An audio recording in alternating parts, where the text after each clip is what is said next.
secara keseluruhan memang kalau kita kembali lagi ke pertanyaan, Marc Marquez memiliki masalah kondisi fisik, tapi secara keseluruhan gambaran besarnya lagi adalah semua pembalap Ducati sangat kesulitan di musim ini ya. Dan bahkan di Amerika kemarin tidak ada pembalap Ducati di podium. Ini menandakan bahwa memang benar-benar Ducati sangat kesulitan lah di awal musim ini.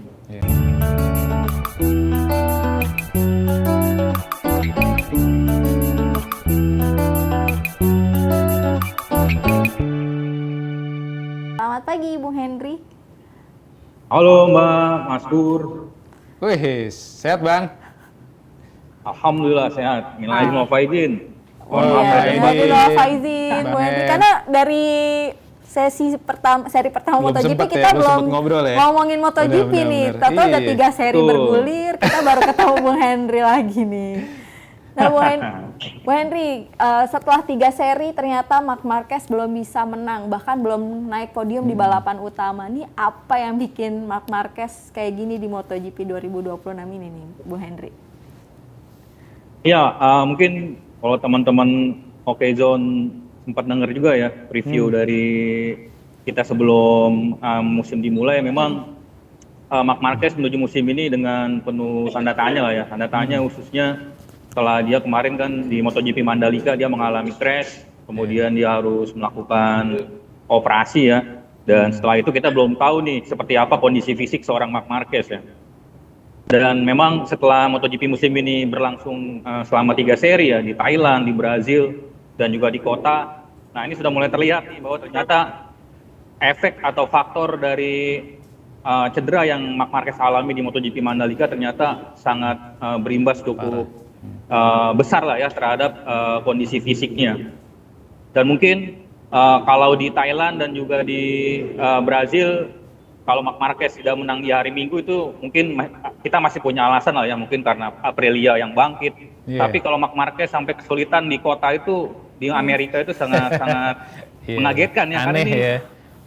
Betul, karena kota ini adalah trek yang Sering tanda kutip seharusnya jadi taman bermainnya Marc Marquez ya. Dia pernah menang berturut-turut di sana, tapi meskipun dia menang di hari Sabtu, tapi hari Minggu itu adalah situasi yang berbeda ya, jumlah lapnya lebih panjang dan tentu juga itu akan menuntut kondisi fisiknya juga, dan terbukti memang di seri ketiga kemarin di kota ini menjadi sebuah kesimpulan bahwa memang Marc Marquez sedang tidak baik-baik saja ya dengan kondisi fisiknya. Plus juga bahwa motor Desmosed GP26 motor Ducati tahun ini juga ternyata belum bisa ditaklukkan lah ya oleh Marquez. Tapi secara keseluruhan memang semua pembalap Ducati yang menggunakan GP26 sangat kesulitan ya. Ada Alex Marquez yang musim lalu runner up juga tidak bisa berbuat banyak.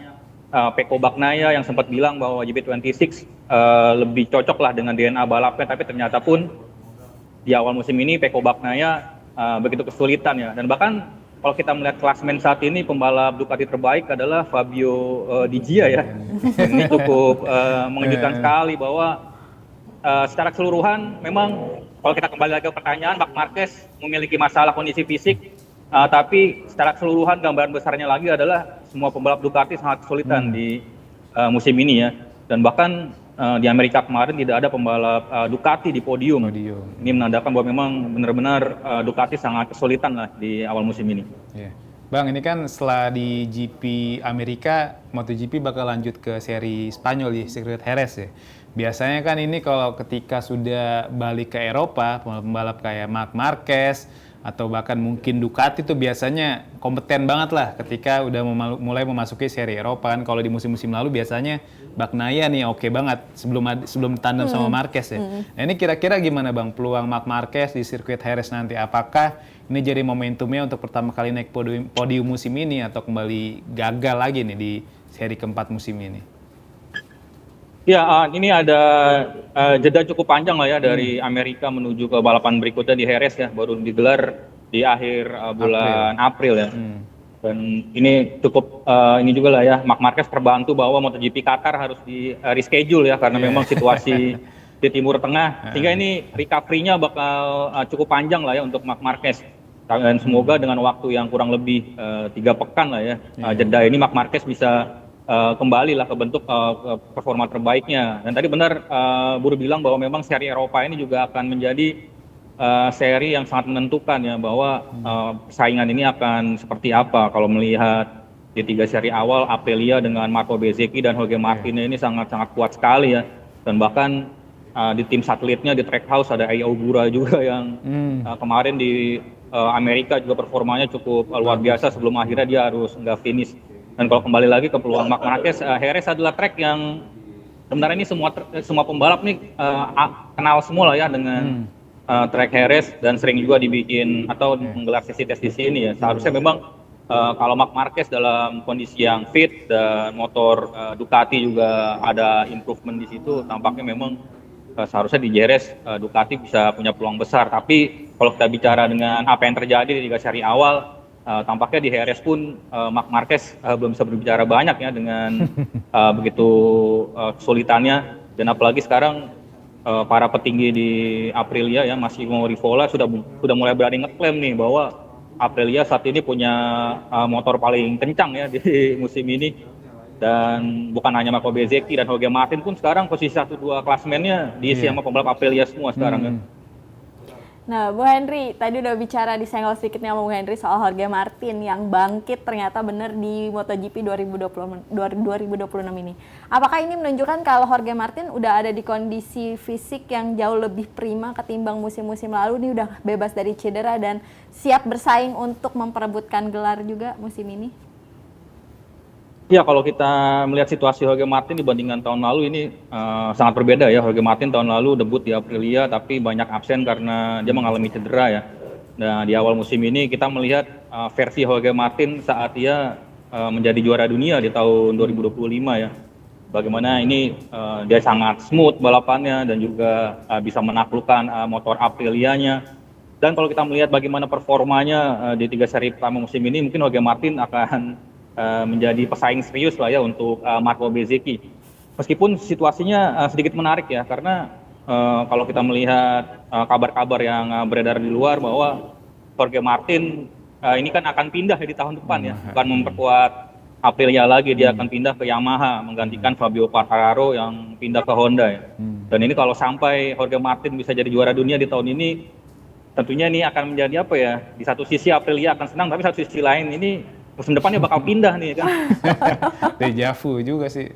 Betul. Oleh karena itu mungkin ada beberapa ini juga lah ya, ada beberapa pendapat bahwa sebenarnya Aprilia di dalam hatinya lebih senang Marco Bezzecchi yang jadi juara dunia, karena sebelum awal musim ini kan Marco Bezzecchi betul sudah memperpanjang kontrak juga bersama Aprilia. Tahun depan dia tetap memperkuat Aprilia. Kalau Jorge Martin yang juara dunia kan tahun depan dia bakal cabut gitu ya. Ini akan menjadi persaingan yang sangat menarik lah ya di antara Marco Bezzecchi dan juga Jorge Martin. Yang pasti Marco Bezzecchi dia punya kelemahan di hari Sabtu di sprint race. Dia sejauh ini belum bisa memaksimalkan sprint race dengan bagus ya. Ini terbalikannya dengan Jorge Martin yang memang dari dahulu sudah dikenal sangat kencang sekali di hari Sabtu saat sprint race.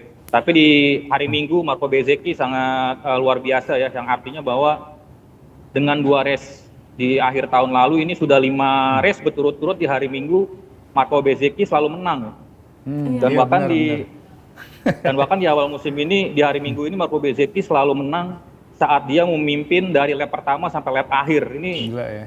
Luar biasa banget ya, ini strategi Bezzecchi ini mungkin mirip-mirip sama Jorge Lorenzo ya. Karena dia kalau start dari langsung cepet. Betul. Stoner juga Bang ya dulu ya Bang. Iya, langsung buka gap yang lebar sehingga dari posisi keduanya bakal sulit dikejar gitu. Ini Marco Bezzecchi mungkin sangat sulit lah, man to beat lah di MotoGP musim ini. Benar.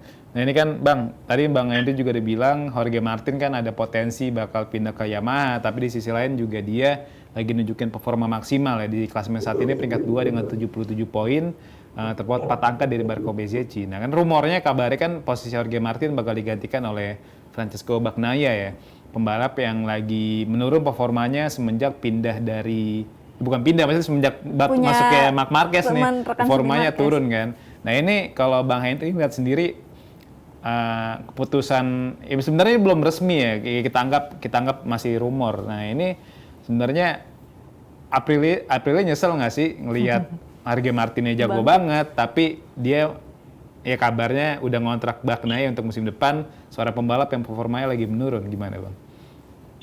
Ya kalau kita nganggap menyesal, tentu menyesal banget ya, Aprilia pastinya kan. Tapi memang gue meyakini bahwa semua tim atau semua petinggi di Aprilia tidak berekspektasi atau tidak menyangka bahwa Jorge Martin bisa back to performa yang sangat cepat seperti saat ini ya. Meskipun Jorge Martin memulai musim ini dengan kondisi fisik lebih baik daripada tahun lalu, mungkin para petinggi Aprilia pun tidak menyangka bahwa ternyata Jorge Martin bisa langsung tancap gas ya di seri-seri awal ya. Dan ini juga akan menjadi situasi yang menarik karena memang Jorge Martin bakal cabut di tahun depan. Dan sebenarnya kalau kita merujuk kepada komentar dari reporter MotoGP ya, Jack Appleyard, dia memberikan, bukan bocoran ya, dia memberikan sebuah statement bahwa sebenarnya nih semua perpindahan pembalap di tim pabrikan sudah terkonfirmasi sebenarnya.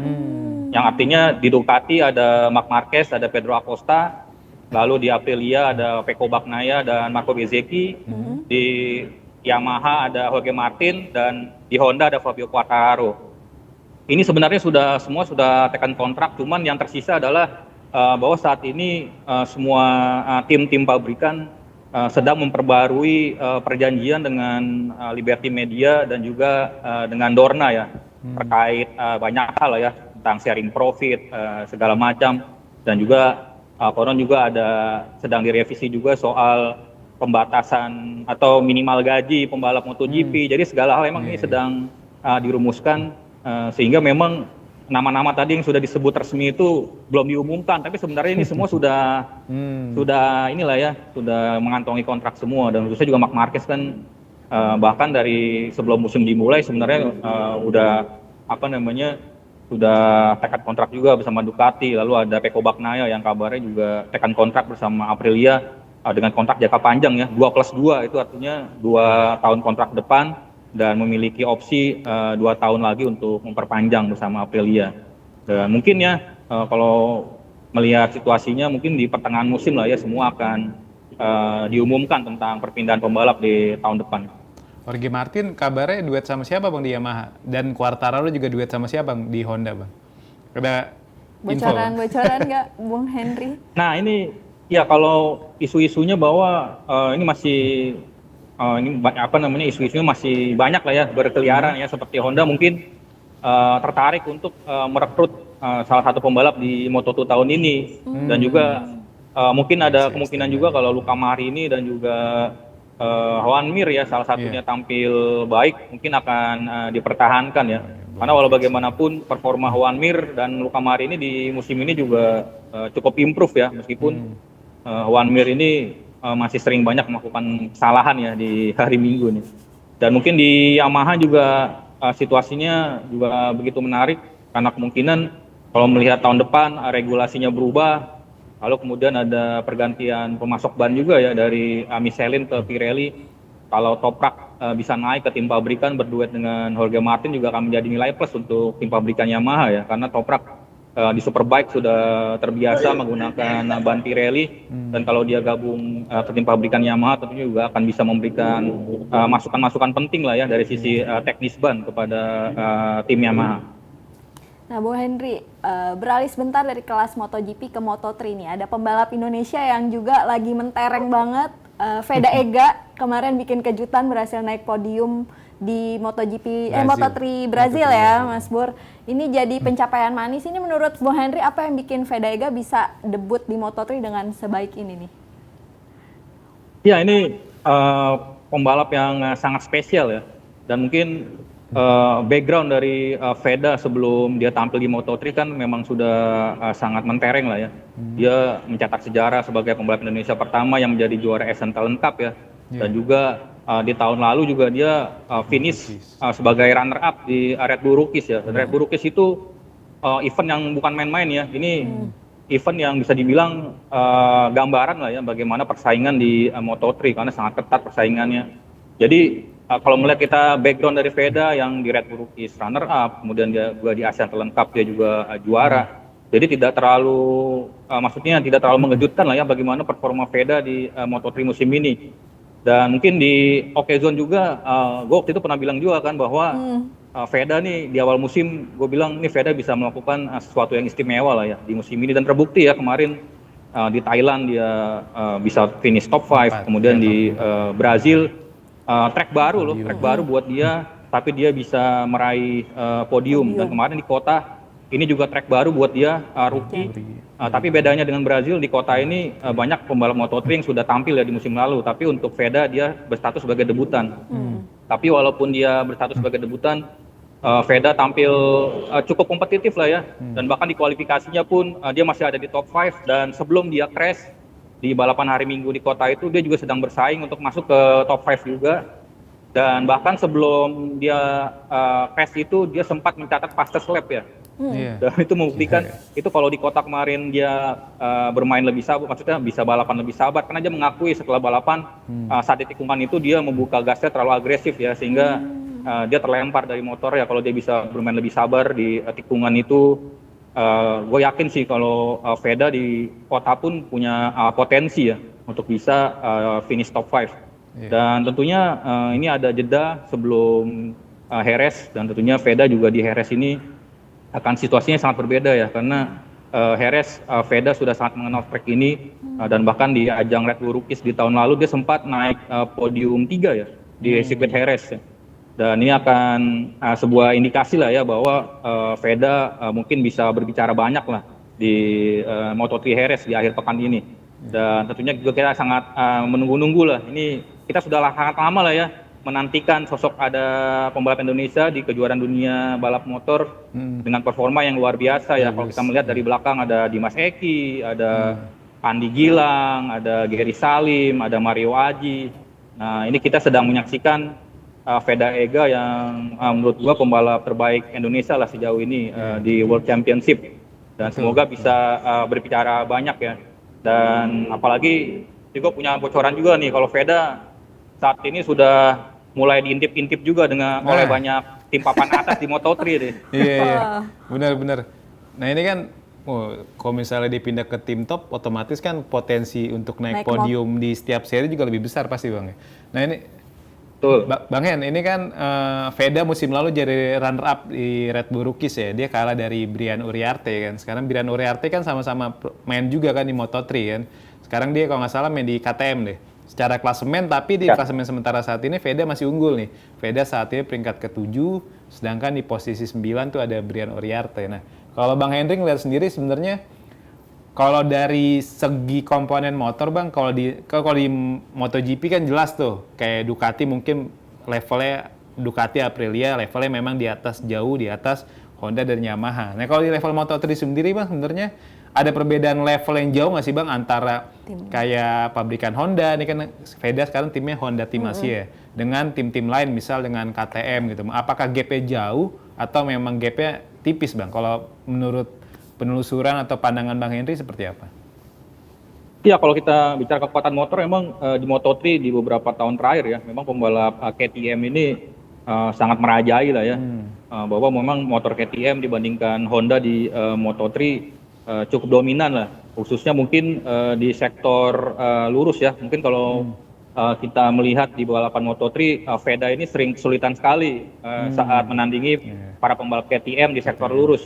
Tapi mungkin kelebihan dari Veda ini dia punya cornering speed yang mungkin sangat luar biasa lah ya. Dimana saat dia lap braking, saat dia menikung ini mungkin salah satu pembalap dengan performa yang cukup paling baik lah di Moto3 untuk urusan cornering ya. Dan dia bisa mengatasi kelemahan motor Hondanya di sektor lurus dengan mengkonversinya dengan kecepatan yang luar biasa di tikungan ya. Tapi sekali lagi bahwa memang margin untuk membuat kesalahan ya di ajang balap motor ini sangat besar sekali ya. Jadi memang meskipun Veda punya kelebihan saat cornering, tapi tentunya dia juga harus bisa belajar lah dari kesalahannya di Amerika Serikat ya, karena dia terlalu gasnya terlalu agresif saat cornering, justru menyebabkan dia crash ya. Dan tentunya ini setuju dengan Bur bahwa ini akan menjadi sebuah tantangan yang luar biasa buat Veda untuk bisa bersaing dengan para pembalap KTM.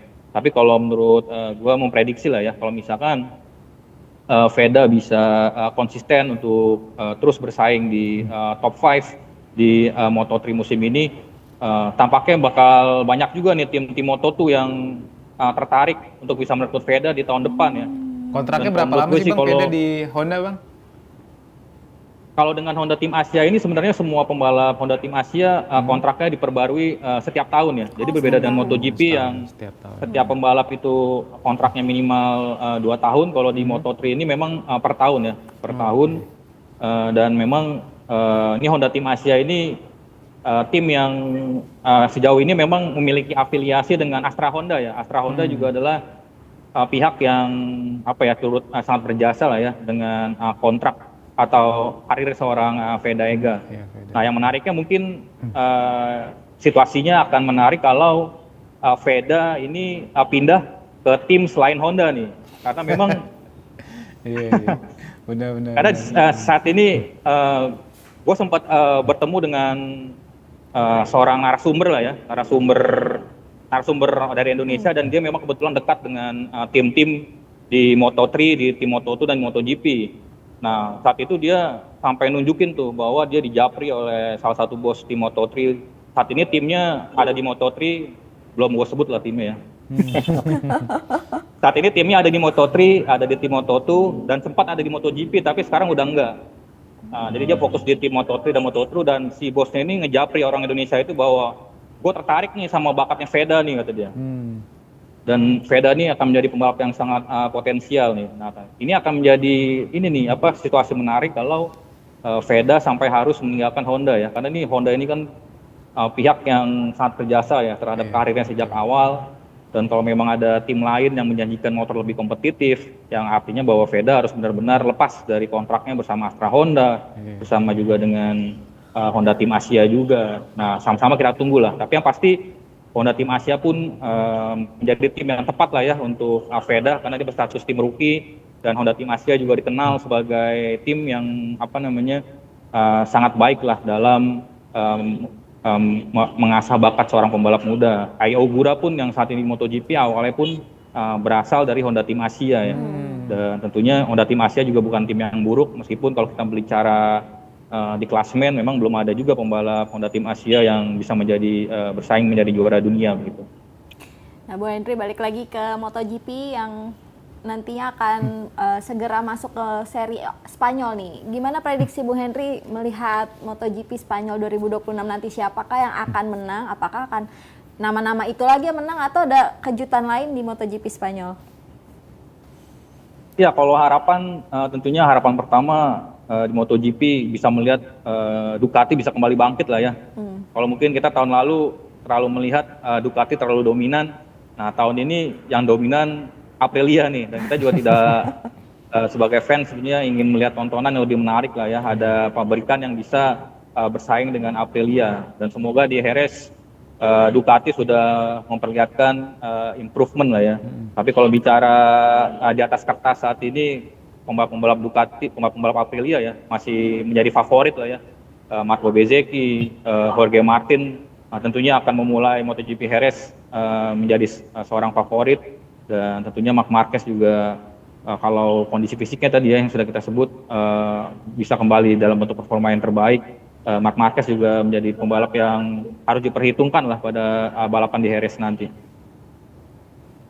Mungkin terakhir nih Bu Henry, penampilan dari dua rookie di MotoGP 2026 nih, ada Toprak sama Diogo Moreira. Ini sejauh ini menurut Bu Henry gimana penampilan keduanya nih Bu Henry?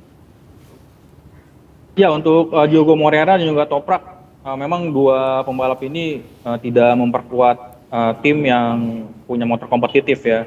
Dan tentu khususnya untuk Toprak, meskipun setiap balapan Yamaha seperti punya liga sendiri nih. Liga sendiri di belakang tuh 4 motor di belakang semua tuh Yamaha tuh. Jangan-jangan sore ya? Iya. Tapi di beberapa balapan meskipun Toprak belum bisa mengalahkan Fabio Quartararo, setidaknya Toprak sudah beberapa kali dia bisa ada di Alex Rins ya, di depan Alex Rins sebagai teammate-nya Fabio Quartararo. Dan itu menandakan bahwa Toprak sebenarnya juga sudah improve, meskipun dari sisi motor belum ada belum ada perkembangan yang sangat signifikan dari Yamaha, karena memang dari awal launching pun petinggi Yamaha ini sudah bilang bahwa proyek motor mesin V4 ini akan benar-benar dari nol ya. Dan terbukti bahwa memang sangat struggling sekali, bahkan Fabio Quartararo yang musim lalu masih bisa bersaing lah ya di kualifikasi dan sprint race. Tapi di musim ini sejauh ini sangat-sangat struggle sekali, meskipun kalau dari sisi kemampuan Fabio Quartararo tidak perlu diragukan ya. Dan mungkin untuk Diego Moreira juga ini menjadi fase belajar buatnya ya.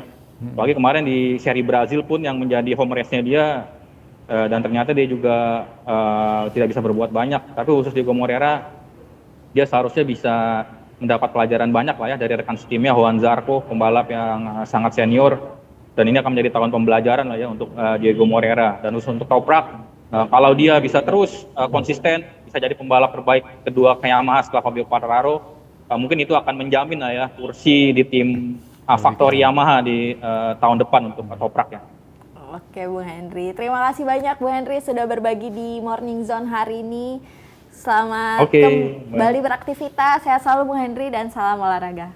Stay updated, info terkini masih banyak. Jangan lupa subscribe, like, dan share YouTube official OKZone. Dan selengkapnya ada di okezone.com.